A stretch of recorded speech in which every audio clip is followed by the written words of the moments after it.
A continuación, Panorama.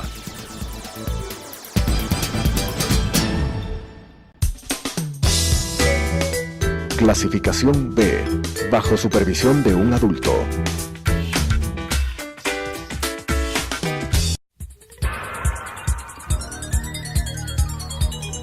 Las opiniones vertidas en este espacio por la producción y dirección del programa son de exclusiva responsabilidad de sus autores y de quienes intervienen en ellos.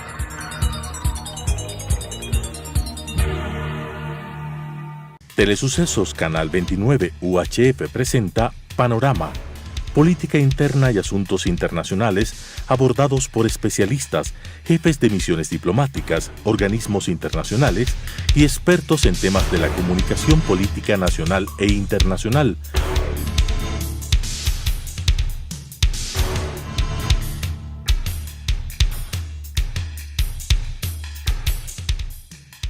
Con la conducción del doctor Edgar Jaramillo. En esta noche vamos a abordar un tema de enorme preocupación para la ciudadanía. Es el tema de la fiscalización de la Asamblea y los actos de corrupción que ya no dejan de sorprender. Suceden unos a continuación de otros y vemos cómo la sociedad se encuentra desconcertada porque los órganos competentes como la Asamblea Nacional no ejercen su función legislativa de fiscalización, que es una de las tareas fundamentales. Y la ciudadanía se pregunta, ¿qué está pasando? ¿Por qué no cumplen con esta función esencial que les corresponde? Y para ello está con nosotros la asambleísta Ana Galarza, elegida por votación popular por la provincia de Tungurahua, y quien ha sido de las pocas legisladoras que han estado preocupadas por estos temas y le hemos visto trabajar denodadamente, pero aparentemente contracorriente, y por eso queremos saber qué es lo que detiene esta labor que corresponde a la Asamblea Nacional. Bienvenida, asambleísta. Cuéntenos por qué no pueden llevarse adelante los procesos de fiscalización en la Asamblea. Muchas gracias, Edgar, por la invitación. Un saludo para usted y para toda la distinguida audiencia que nos está acompañando en este diálogo. Sin duda alguna, el rol fiscalizador que nos compete a nosotros como legisladores, según lo que está estipulado en la Constitución de la República del Ecuador, demanda de muchas responsabilidades, pero también de compromiso, de voluntad política de querer hacer bien las cosas, de querer un Ecuador transparente, de querer un Ecuador cada vez con menores índices de corrupción, porque la corrupción no es únicamente una palabra fea, es una actuación que mata, porque por cada dólar, por cada centavo que le falta al erario nacional es dinero público que no podrá ser destinado para salud, para educación, para bonos de incentivos jubilares, para el mantenimiento de la obra pública que tenemos en este momento y más obra pública necesaria como por ejemplo la ampliación de hospitales, y justamente ahora aprobamos la ley del adulto mayor en la que se solicita a las clínicas y hospitales que destinen el 5% de sus instalaciones para atender a los adultos mayores indigentes. Si es que el sistema de salud público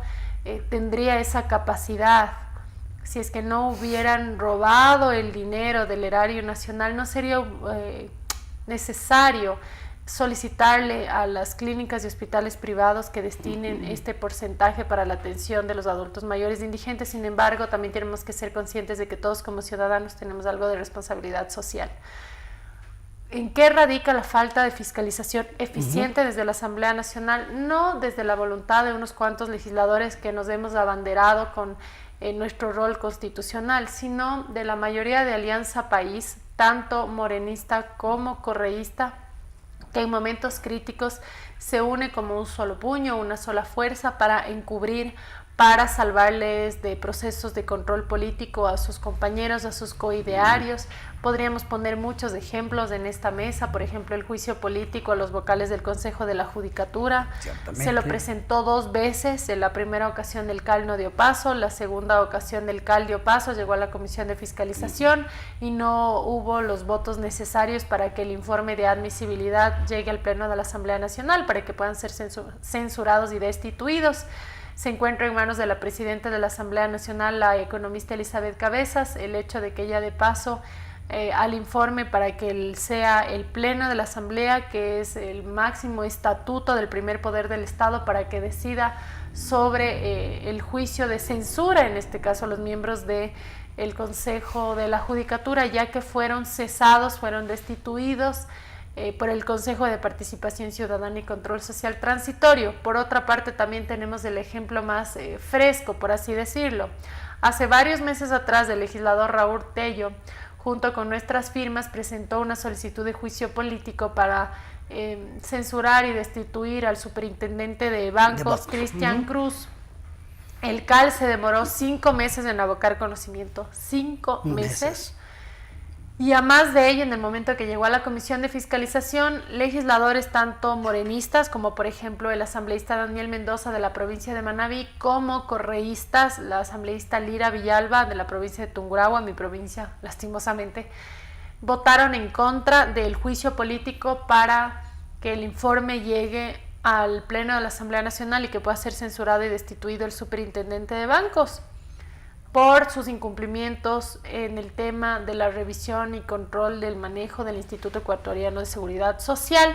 Sin embargo, hace pocos días el Consejo de Participación Ciudadana y Control Social Transitorio lo cesó de sus funciones. Es decir, gracias a Dios tenemos un Consejo de Participación Ciudadana y Control Social Transitorio para que haga lo que tiene que hacer la Asamblea Nacional. Como ciudadana, créame, me siento muy decepcionada, muy defraudada. No me queda más que decir que una golondrina no hace verano y que esperamos que estas actuaciones de parte de ciertos legisladores le dejen una lección a los electores para que ellos, como el mandante, como quienes deciden por sus representantes para que lleguen a la Asamblea Nacional, las próximas elecciones sepamos elegir mejor, que no nos dejemos convencer de lobos vestidos de oveja. ¿Usted no tiene la impresión que además de las mayorías legislativas, también hay una estructura jurídica, una estructura constitucional que impide que la Asamblea cumpla con su tarea de fiscalización? Digo esto porque, según la Constitución, todas las comisiones tienen la capacidad de fiscalizar. Todas. Sin embargo, tienen que tener un 25% de asambleístas que respalden una labor fiscalizadora, ¿sí? Pero a la hora de resolver si esa fiscalización o el trámite pasa al Pleno, con un solo voto puede impedirse ya que pase eso a la Asamblea. Entonces, ¿no será necesario modificar esta estructura legislativa para hacer posible que se cumpla con la tarea fiscalizadora? Edgar, yo no sé si usted recuerda, pero cuando salió a la luz del primer audio en el que el expresidente de la Asamblea, José Serrano, confabulaba con el prófugo de la justicia, el excontralor Carlos Polis Falioni, para bajarse al fiscal general del Estado, públicamente manifestamos como bloque de Creo que necesitábamos no solamente cesar a José Serrano como presidente de la Asamblea Nacional, porque como asambleísta no teníamos la causal y tenemos que ser muy respetuosos del debido proceso, pero además de ello solicitábamos una reestructuración de las comisiones de la Asamblea Nacional, porque ha quedado demostrado que tal y como se encuentran conformadas no están rindiendo los frutos para los cuales han sido concebidas. Por ejemplo, la Comisión de Fiscalización es comisión de fiscalización, no es comisión de archivo, no es la comisión de los abogados defensores de corruptos, no. Pero ahí también me parece que hay una confusión. Una cosa es el juicio político, la tarea fiscalizadora, pero más se ha dado una estructura de suerte que es como un trámite frente a una fiscalía. Hay que probar los hechos y hay que presentar una serie de documentación que impide la esencia de lo que es un juicio político. Es que un juicio político es un juicio de confianza, es un juicio en el que se está manifestando que un servidor público no ha cumplido, un servidor público sujeto a control político. No todos los servidores públicos son sujetos a nuestro control político. Nosotros controlamos a las personas que están al frente de las entidades de control.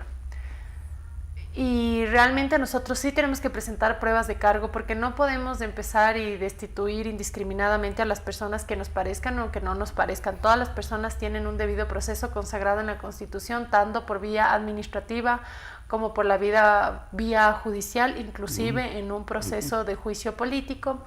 y en esa responsabilidad siempre hemos adjuntado las pruebas del incumplimiento de funciones.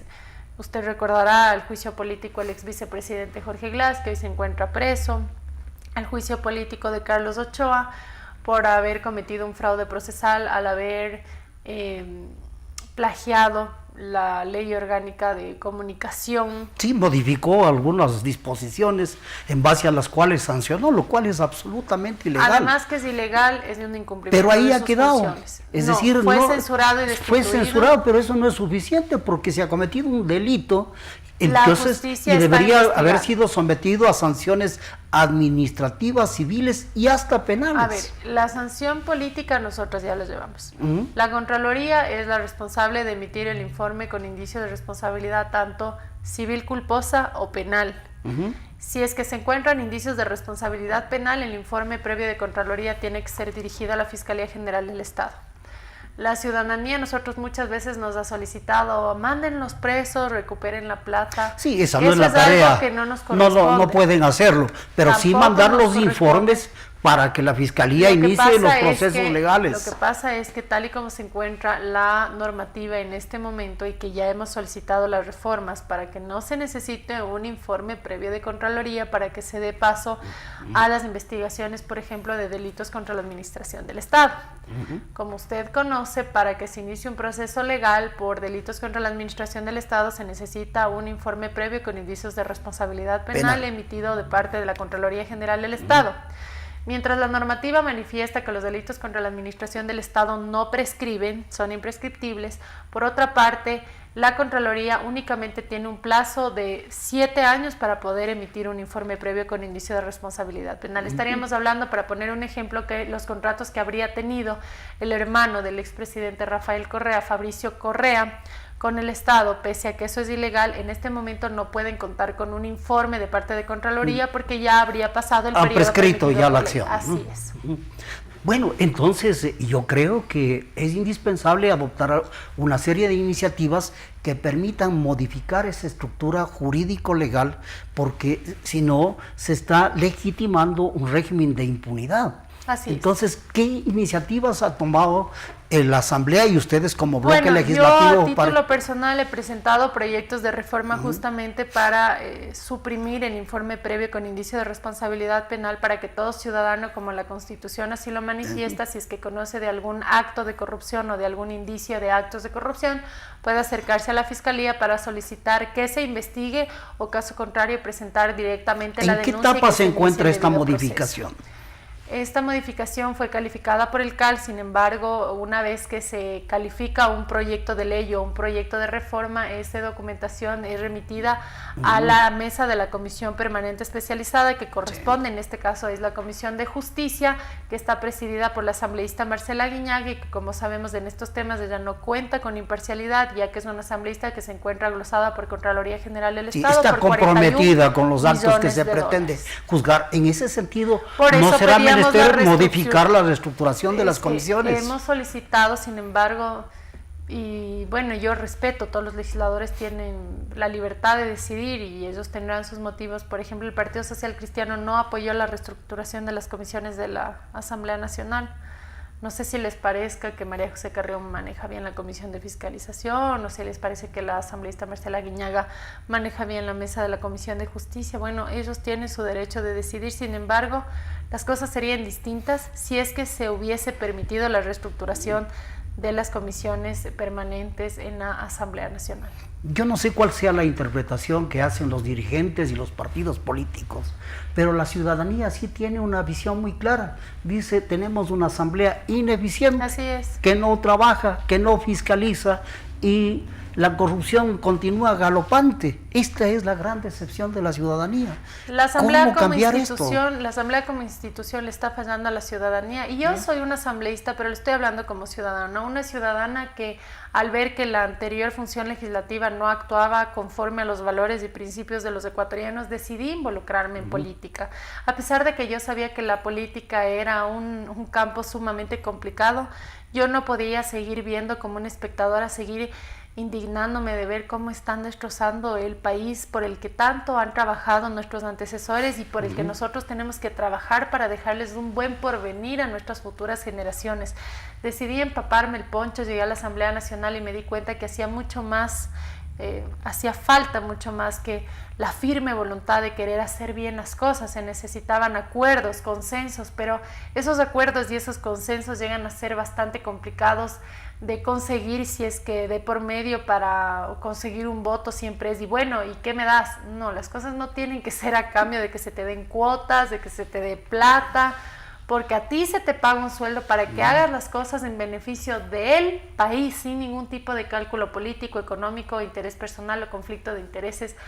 Eso es algo que no se da en la Asamblea Nacional. Existe una mayoría de Alianza País que en el momento de los hechos, tanto morenistas como correístas se unen y no permiten que se dé una verdadera fiscalización, y que en defecto de ello no se pueda recuperar ni un solo centavo de lo que se han robado la última década, y que incluso pueden estarse robando en el actual gobierno, porque existe un defecto por pasar fiscalizando el gobierno del expresidente Rafael Correa. Probablemente hay sectores que están descuidando lo que está pasando en este momento en el gobierno. ¿Podría citar tal vez algún caso? El caso de los seguros Sucre. Es un caso que yo estoy fiscalizando, que ya le he denunciado públicamente al presidente Lenín Moreno. Yo ya he tomado medidas correspondientes con las entidades de control, que yo no podría decirlas públicamente qué es lo que he solicitado, porque les estaría adelantando, anticipando a las personas que están involucradas en el tema de corrupción de Seguro Sucre. Lo que yo sí le puedo decir es que el presidente Lenín Moreno tiene que escoger mejor las personas que le están rodeando, si es que él quiere cumplir la cirugía mayor a la corrupción. Él está rodeado del señor Santiago Cuesta Caputi, que es una persona que a falta de Jorge Glass vino a reemplazarle él, y no es algo necesariamente positivo lo que yo le estoy manifestando. Sin duda. Y es sumamente grave, ¿no? Es grave. El presidente Lenín Moreno tiene que sacar al señor Santiago Cuesta de su entorno, séquito, de su entorno, porque le está haciendo daño, y después el responsable de la corrupción que se pueda dar durante su régimen será él, al igual que lo está haciendo el expresidente Rafael Correa. Pero es decir, todo lo que estamos viviendo, las experiencias que provocan tanto estupor, no son corregidas ni en lo inmediato. ¿Cómo entender esto? Y permítame que un poquito nos salgamos del hilo del tema de esta entrevista. Desde su punto de vista, usted es psicóloga profesional, ¿cómo entender este desquiciamiento de las entidades y de los partidos políticos? Bueno, yo pienso que la ambición desmedida de poder les lleva a pensar desde el egoísmo. Un egoísmo que no les permite ver que sus malas decisiones le quitan educación a niños y jóvenes. Sin duda, el costo social de la corrupción es enorme, es grave. Y como usted bien ha señalado, la ciudadanía que tiene que tener conciencia de que lo que se pierde en corrupción significa menos hospitales, menos médicos, menos maestros, menos escuelas. Tenemos que quitarnos de esa idiosincrasia de decir, a la final todos roban y por lo menos estos han hecho obra. Jamás justifiquemos estos actos que le hacen daño al país por decir que han hecho obra. Es la obligación de las autoridades de hacer obra. No les están haciendo un favor. Esas obras están siendo construidas con sus impuestos, fruto de su trabajo, de sus madrugadas, de sus malas noches, de sacrificar muchas veces momentos especiales de su familia para que usted cumpla con la ley, tribute y tenga acceso a esas carreteras, a esos hospitales. Lo que nosotros reprochamos no es el desarrollo y la construcción de las obras. Lo que nosotros reprochamos son los sobreprecios. Son obras que por la corrupción no han hecho correctamente los estudios. Vamos a poner el ejemplo de la hidroeléctrica Toachi-Pilatón. Toachi-Pilatón es una hidroeléctrica que comienza con un presupuesto de 60 millones de dólares. Le empieza a construir Odebrecht, hasta ahora no funciona porque la construyeron mal y terminó costándonos 120 millones de dólares. No prende ni una bombilla de luz porque está parada, no sirve. 120 millones de dólares tirados a la basura. ¿Cuántos bonos de incentivo jubilar se hubieran podido pagar a los maestros, que ya 300 han fallecido sin haber recibido un solo centavo? A esos maestros de nuestro país que nos enseñaron desde coger un lápiz, que no solamente nos enseñaron a sumar, restar, multiplicar, dividir, que también nos enseñaron a ser mejores personas, que incluso muchas veces cuando nos veían enfermos se preocupaban por nosotros. Ellos no están recibiendo lo que la Constitución les garantiza porque esta gente se robó, hizo malas cosas. Eso es lo que nosotros tenemos que entender y tenemos que recuperar la capacidad de indignarnos para que desde la indignación podamos exigir autoridades dignas, autoridades que representen nuestros valores, autoridades que tengan la valentía de decir no acepto tu coima y te voy a denunciar. Eso es lo que queremos hacer las nuevas generaciones políticas. Creo que también el enfoque de la acción del gobierno tiene que modificarse, porque no estamos pensando en procesos integrales, sino hacer obra pública, a veces que no es necesaria, como ya se ha señalado, algunas carreteras, ¿no? Aeropuertos, hospitales que no tienen los equipos necesarios, las aulas que no están vacías. Es decir, no se ha pensado integralmente, sino la obra pública, porque ahí está la corrupción, ahí está el dinero de la corrupción. Entonces, no habrá que pensar también en un sistema de planificación diferente para que se prioricen las actividades, las acciones y la obra que tiene que realizarse, y no hay este enfoque de hacer, porque de ahí puede sustraerse el dinero. Los modelos de gobierno tienen que ser autosustentables. No solamente se trata de construir un gran hospital si en un futuro no vamos a tener cómo mantener esa infraestructura y después se va a estar cayendo a pedazos, que probablemente eso y tampoco suceda. Hay los médicos. Esta es la integralidad. No hay los equipos suficientes. Vemos el hospital de los Ceibos, es un hospital maravilloso que no cuenta con los equipos suficientes.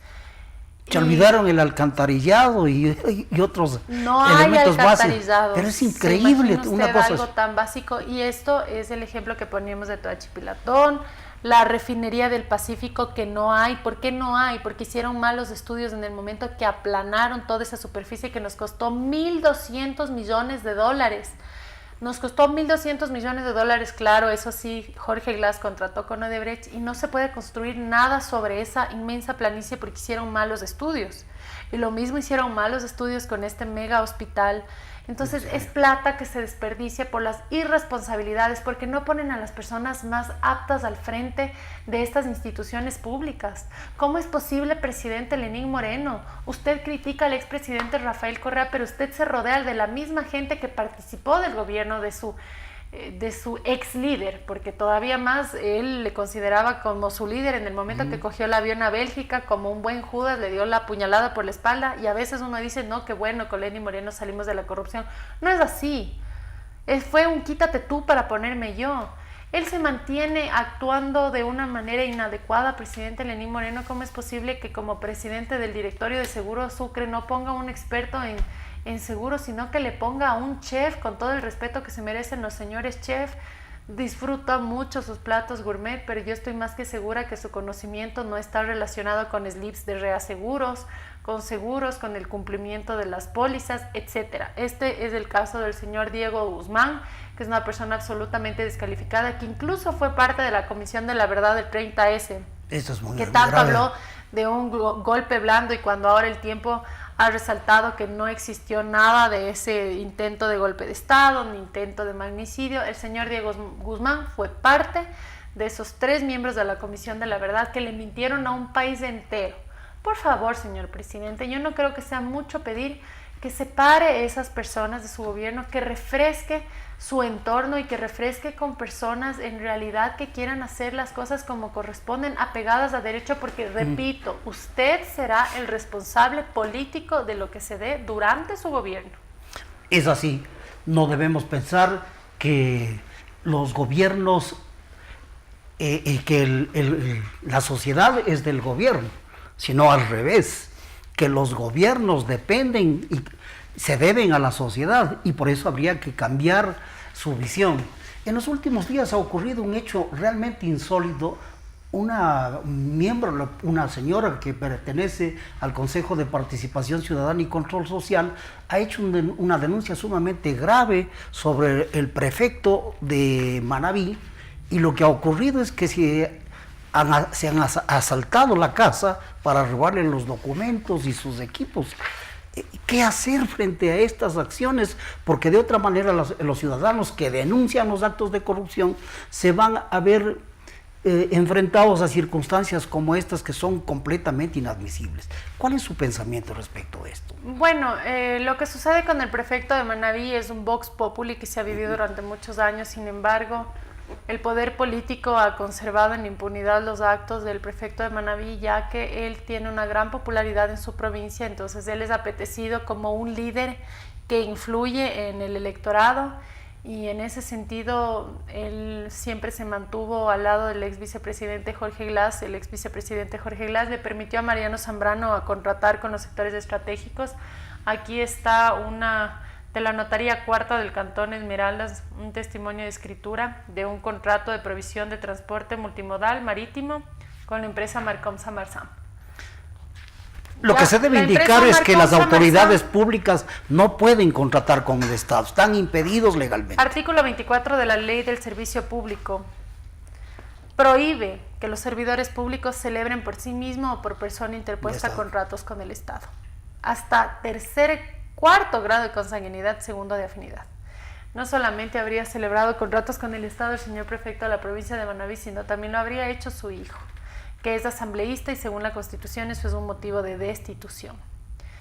Incluso María Arboleda, que es la secretaria técnica de transparencia del Consejo de Participación Ciudadana y Control Social Transitorio, ha sufrido presiones desde el interior del Consejo de Participación Ciudadana, exceptuando al doctor Julio César Trujillo, para que no lleve adelante la fiscalización del prefecto de Manabí. Y cómo no va a ser así si es que el vocal Zavala Egas, del doctor Javier Zavala Egas, es hermano del doctor Javier Zavala Egas, que es el abogado, o era el abogado defensor de Mariano Zambrano. Increíble, inaudito.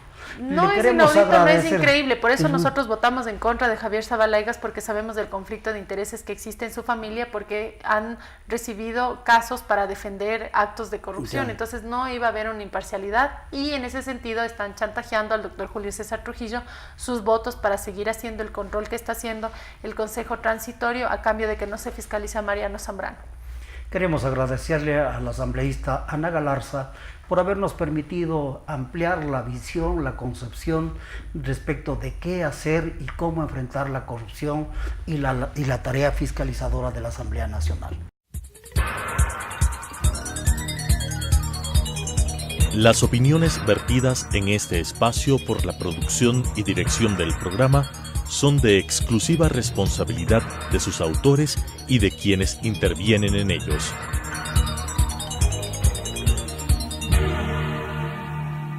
Telesucesos, Canal 29 UHF presentó Panorama, Política Interna y Asuntos Internacionales abordados por especialistas, jefes de misiones diplomáticas, organismos internacionales y expertos en temas de la comunicación política nacional e internacional.